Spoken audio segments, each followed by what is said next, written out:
بخاری شریف کی حدیث عرض کرنے لگا ہوں. نبی کریم صلی اللہ علیہ وسلم گزر رہے ہیں، حضرت عمر فاروق رضی اللہ تعالیٰ عنہ ساتھ ہے. ایک شخص آیا، اس نے چادر پکڑ لی دو کونوں سے، ایک اس طرف سے ایک اس طرف سے. چادر پکڑ کے نا پیچھے سے آیا وہ، اور یوں پیچھے سے چادر پھینکی اس نے نبی کریم کے گلے میں. چادر ڈلی، یوں پیچھے سے پھینکی یوں، اور کھینچا حضور. حضرت عمر کہتے ہیں محبوب کریم گرنے لگے.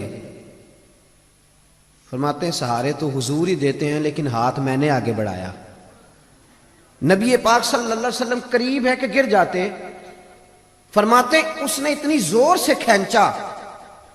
کتنی بری بات ہے گلے میں چادر ڈال لینا. یہاں پیسے دینے بھی ہو کسی کے تو بندہ اس کو گلے میں چادر ڈالنے نہیں دیتا. گلے میں چادر ڈال کے کھینچا. فرماتے ہیں حضور علیہ السلام بظاہر سنبھلے، اور سنبھل کے حضور نے اس کی طرف دیکھا تو نبی پاک مسکرائے. اب مسکراؤ تو پتہ چلتا ہے نا مسکراتے ہو کہ نہیں. اب مسکراؤ تو پتہ چلتا ہے نا. اس کی کو بھائی اگر اور کم ہو جائے تو اچھی بات. اب مسکراؤ تو پتہ چلتا ہے نا. گلے میں چادر ڈال کے کھینچ رہا ہے. لیکن میرے اعلیٰ حضرت فرماتے ہیں جس کی تسکین سے روتے ہوئے ہنس پڑیں اس تبسم کی عادت پہ لاکھوں سلام، اور جس کے گچھے سے لچھیں جھڑیں نور کے ان ستاروں کی نزہت پہ لاکھوں سلام. اس کے خطبے کی ہیبت پہ بے حد درود، ان کی باتوں کی لذت پہ لاکھوں سلام. اب حضور نے پیچھے دیکھا، کیا بات ہے؟ مسکرا کے کیا بات ہے میاں؟ تو کہتا ہے جی میں غریب آدمی ہوں، مجھے کسی نے بتایا تھا آپ بڑے سخی ہیں، میں خیرات لینے آیا ہوں. ویکھیا جی لہن دا طریقہ. اتنے دروازہ کوئی فقیر زور نہ کھڑکا چھڑے نا، جا پاج جا قرضہ لینا ہی دفع ہو جا گناہ ہی. ایسے ہی ہے، ٹھیک بات کر رہا ہوں. بھی گلے میں چادر ڈال کے کیا کہتا ہے؟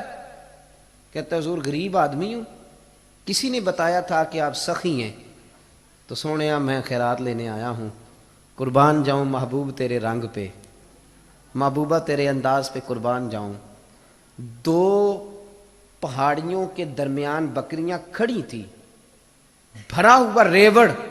صحابہ کہتے ہیں تقریباً 400 بکری تھی. میرے کریم سے گر قطرہ کسی نے مانگا، دریا بہا دیے ہیں دربے بہا دیے ہیں. نبی پاک صلی اللہ علیہ وسلم نے 400 بکریاں دیں. حضرت عمر کہنے لگے تیرا بڑا عجیب انداز ہے مانگنے کا. کہنے لگا میں بھکاری تو نہیں، میں غریب تو نہیں. کہا پھر کیا ہے؟ کہنے لگا تورات کا بہت بڑا عالم ہوں، بڑی دور سے آیا ہوں. میں نے تورات میں پڑھا تھا کہ آخری پیغمبر میں 3 خوبیاں ہوں گی. ایک تو ظلم کرنے والے سے بھی مسکرا کے ملیں گے، اور دوسرا کوئی جتنی زیادتی زیادہ کرتا جائے گا حضور عطا زیادہ کرتے جائیں گے، اور تیسرا میں نے سنا تھا کوئی ایک قطرہ مانگے گا وہ بھر کے عطا فرما دیں گے. کہنے لگا عمر میں نے ساری ہی تیرے رسول میں پالی ہیں، 400 بکریاں میں تو خیرات لینے آیا تھا 400 ہی دے دی. حضرت عمر کہنے لگے اب تیرا ارادہ کیا ہے؟ کہنے لگے ارادہ میرا یہ ہے کہ مجھے بھی قدموں میں لے جا، میں بھی محمد کا نوکر بن جاتا ہوں صلی اللہ.